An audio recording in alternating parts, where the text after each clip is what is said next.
This episode is brought to you by Experian Automotive. Experian helps the auto industry turn powerful vehicle, consumer, and credit data into action. From smarter marketing and better credit decisions to fraud protection, vehicle history, and market insights, they can help you move faster and stay ahead of the competition. Learn more at Experian Automotive.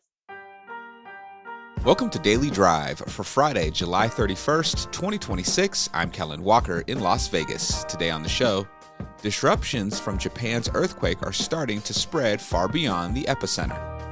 Hybrids are outselling EVs in California for the first time in 4 years. And a self-driving startup just hit a milestone no other company has reached. Plus, TransUnion has a new report on fraud in auto finance, and the numbers are alarming.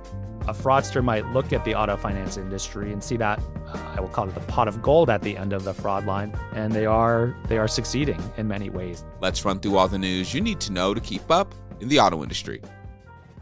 The automotive fallout from this week's earthquake in Japan keeps growing. The biggest update, Toyota has now shuttered its Tahara plant in central Japan, far from the quake zone, through August 7th. That facility makes the 4Runner, Land Cruiser, and several Lexus models bound for the U.S. It shows how Japan's just-in-time supply chain can spread disruption well beyond the epicenter. Mitsubishi has also joined the list of idled automakers. Total vehicle losses are now expected to top 10,000. For the first time in 4 years, hybrids are outselling EVs in California. Standard hybrids captured 22% of California new vehicle registrations in the first half of the year, compared with 16% for EVs. That's according to the California New Car Dealers Association. The shift is a win for franchise dealers. As association president Brian Moss points out, direct sales brands like Tesla and Rivian sell only EVs, meaning every hybrid sale goes through a dealer. And Amazon's Zoox has cleared a major hurdle, becoming the first company to win U.S. approval for paid robotaxis without human controls. NHTSA granted Zoox a federal exemption to commercially deploy up to 2,500 of its steering wheel-free vehicles per year for the next 2 years, in cities including Las Vegas and San Francisco.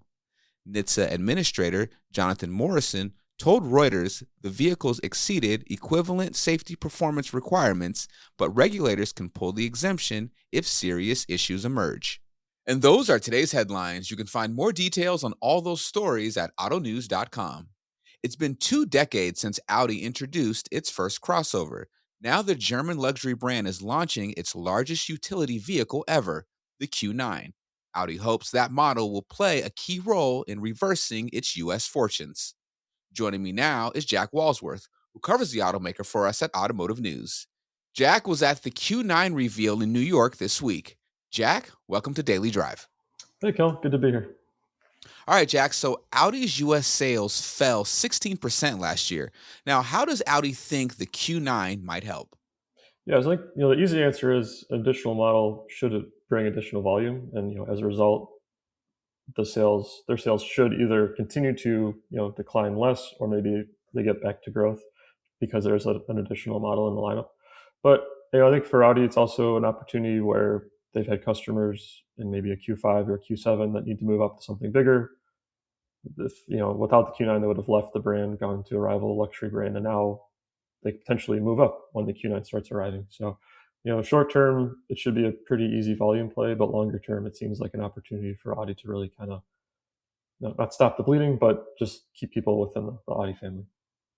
Now, what are the biggest challenges for Audi when it comes to finding buyers for this model? Probably the competitive set. There's a lot of established models out there that are about the same size as the Q9, maybe a little bit smaller, a little bit bigger. But looking at like the Mercedes GLS, that's been around for a very long time, has a really good following. The BMW X7 has also been around for a while. Those models seem to have a good following. Those customers probably, might be more inclined to stick with the brand they already have. And those models have gone through refreshes and redesigns. They're not getting worse by any stretch. Also, the Q9 is at the size where it might get some looks from people that are shopping a Cadillac Escalade, a Yukon Denali, a Tahoe, something like that. Again, it's one of those things that Audi's now in the conversation, but the competition's pretty good, right? So it's something that they're really going to have to win over customers with. Maybe the design. Audi's really focused a lot on the tech in this car, some of like the special headlights, things like that. Maybe those are features that help win over the customer. And they are bringing over a rather large V8 in the SQ9 that only the US market gets. So it could be something that Audi really tries to focus on, like the design, the power to really draw people in and kind of go from there. But if you're in the market for a large crossover, large SUV, it's probably never been a better time. Perfect. Jack Walsworth, as always, thank you so much for joining me. Yep, anytime, Kel. Thanks. You can find Jack's full coverage of the Audi Q9 at autonews.com. Coming up, auto finance fraud has nearly tripled since 2018. TransUnion's Sachin Merchant on what lenders and dealers need to know right now. That's next on Daily Drive. This episode is brought to you by Experian Automotive. In today's auto market, every decision matters, and the businesses winning are the ones powered by better data. That's where Experian Automotive comes in. Experian combines industry-leading vehicle, consumer, and credit data with deep automotive expertise to help dealers, lenders, manufacturers, and industry partners make smarter decisions and move faster. Want to connect with the right shoppers at the right time? Looking to sharpen your marketing, make more confident credit decisions, better understand vehicle history, spot market trends, or strengthen your defenses against fraud? Experian helps make it happen. But it's not just about having a lot of data. It's about knowing what to do with it. Experian's automotive experts understand the challenges facing the industry today and help turn complex information into clear, actionable insights that drive results. Whether you're focused on growing your business, improving efficiency, managing risk, or staying ahead of market shifts, Experian Automotive gives you the intelligence and tools to compete with confidence. Learn more at experianautomotive.com. Experian Automotive, powering smarter decisions across the automotive ecosystem. Welcome back to Daily Drive. I'm Kellen Walker. TransUnion recently published a deep dive study on fraud in the auto finance space, and what they found is striking. Fraud losses have grown nearly 2 to 3 times since 2018, and the types of fraud are multiplying. Our own Dan Shine sat down with Sachin Merchant, TransUnion's Senior Vice President and Automotive Business Unit Leader. Here's that conversation. Satyan, welcome back to the F&I Friday edition of Daily Drive. It's always good to be here, Dan. Thanks for having me. So TransUnion put out this really robust report study on fraud in F&I and some really amazing takeaways. I guess let's start with what are your high level takeaways from this report and kind of what really jumped out at you. Sure. So, the reason we did this, Dan, is over the last year, 2, 3 years, we've had more and more of our customers, the auto lenders, tell us that fraud is just a bigger and bigger issue for them. And so we wanted to really dig into that and verify that and then see, what's driving that. And so the biggest takeaways for us were probably threefold. One is fraud, what's at risk and the losses in fraud and auto finance have just been multiplying over the last few years and growing materially. Almost a 2x or 3x increase in fraud across various types of fraud since 2018 is what we measured. The second part is that the type of fraud that's being perpetrated in the auto finance space continues to grow in terms of the variety, right? So first party fraud, that's when somebody simply lies or misrepresents on their application. Third party fraud is when a fraudster basically steal somebody else's identity. Synthetic fraud is when a fraudster makes up an identity through stealing data from various people. And kind of assembles a fake person, persona, right? Yeah. But it still gets through. And then the newest one, sort of the new kid on the block, but very hot right now, is credit washing, which is atypical suppression of negative trade lines, which ultimately increases a consumer's score artificially. And so, we continue to see that more and more of these fraudulent tactics that may have been prevalent in other lending lines, like unsecured loans, is becoming more prevalent now. And when you think about it, a fraudster might look at the auto finance industry and see that I will call it the pot of gold at the end of the fraud line, which is, much larger balances are at stake in auto. The average vehicle finance is nearly $50,000 on a loan now. And so a fraudster is finding more tools and techniques of committing fraud. They've come to a market here in auto where there's, a lot of value at stake. And they are succeeding in many ways. And so, the last piece here is, what we found was, because auto is now a big target, are there ways that the data that TransUnion have can really help in preventing or mitigating that fraud? And we did a bit of a research. We did a proof of concept model, which I can get into, that really showed that, yes, there's some unique data assets that can really set up the defenses for lenders against this fraud. Is it, you kind of touch on it, are more the fraudsters, the bad actors, attracted to auto lending just because it's easier to get into, it's a bigger prize than maybe like a credit card fraud or whatever other types?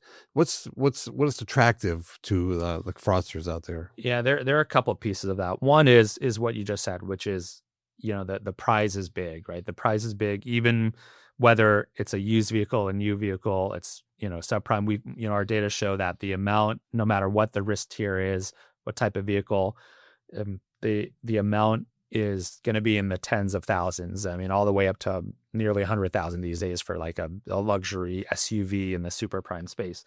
And just as important is, an auto loan is one of these types of loans where the money is deployed, the funds are deployed up front, and it's sort of a one-shot deal. Whereas compare that to, say, a credit card, where a fraudster, there's still a big prevalence of credit card fraud, but a fraudster would have to first get that card issued, but they still haven't really gotten anything until they go to a store, go somewhere and charge the card, right? And so that's sort of a two-step process. Whereas with an auto, if you can, as a fraudster, make it past the F&I office, get the keys to the vehicle, the fraudster immediately has that valuable of an asset that they've taken off the lot, and then boom, the fraud is done. Yeah.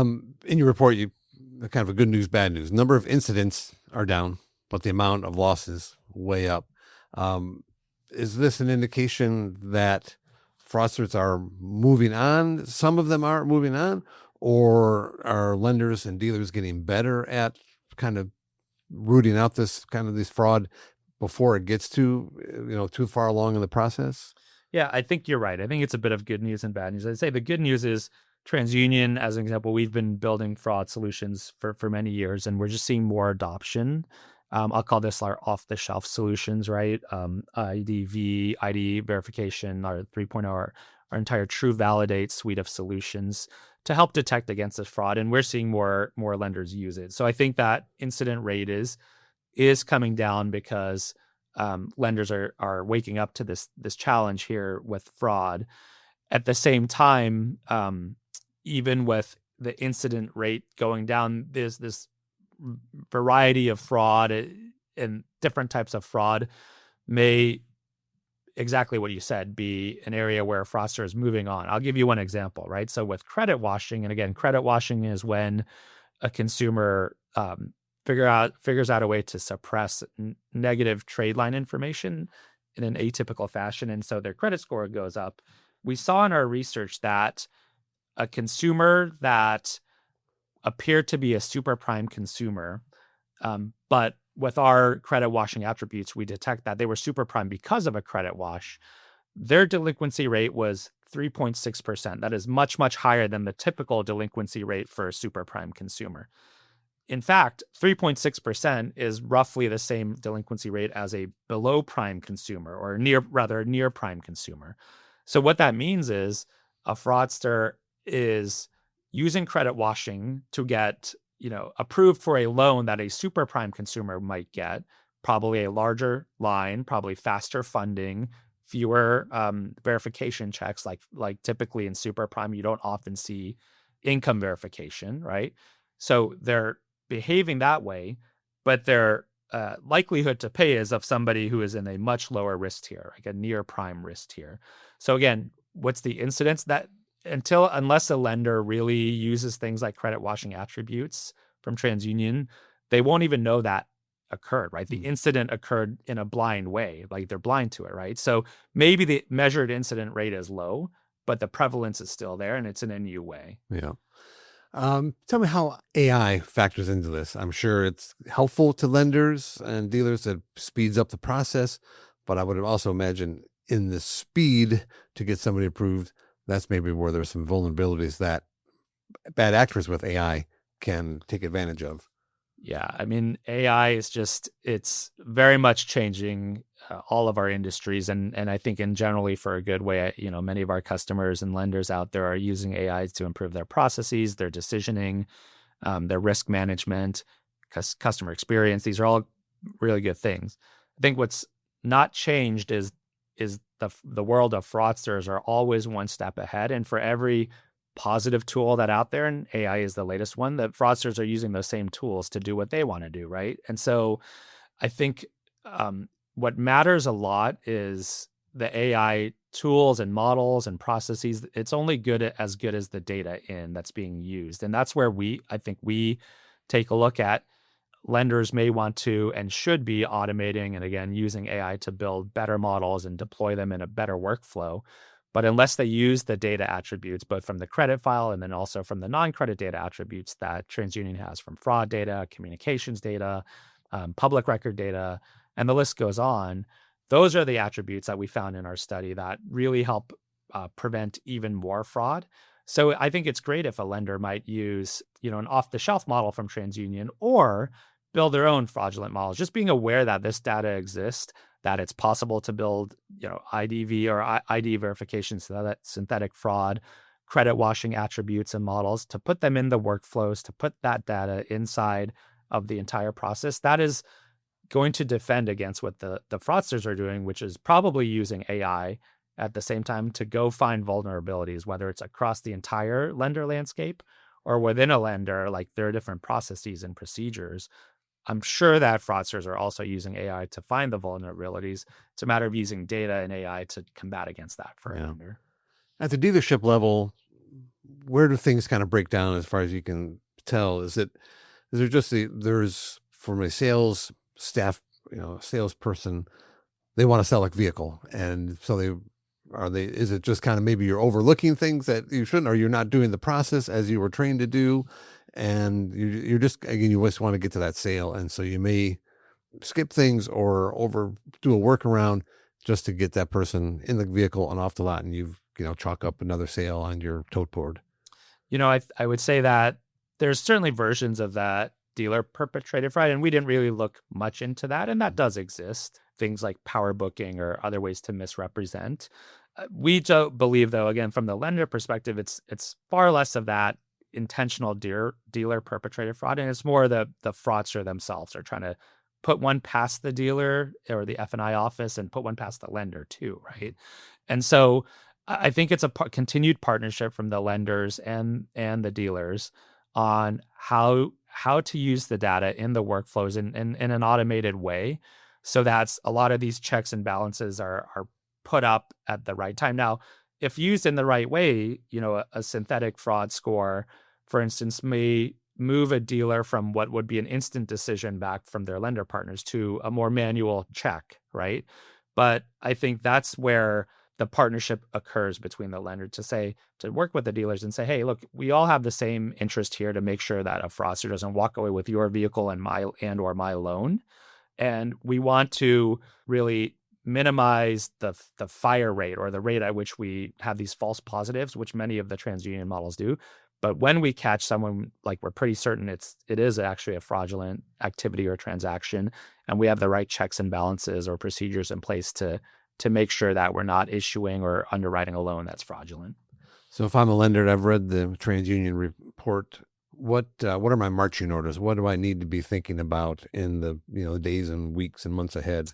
So I think we've framed it in a couple ways. So one, there's some immediate actions that can be taken. First, be aware of this fraud, and that's why some of the research and the large data sets that we've put out there of kind of what we measured is worth reading.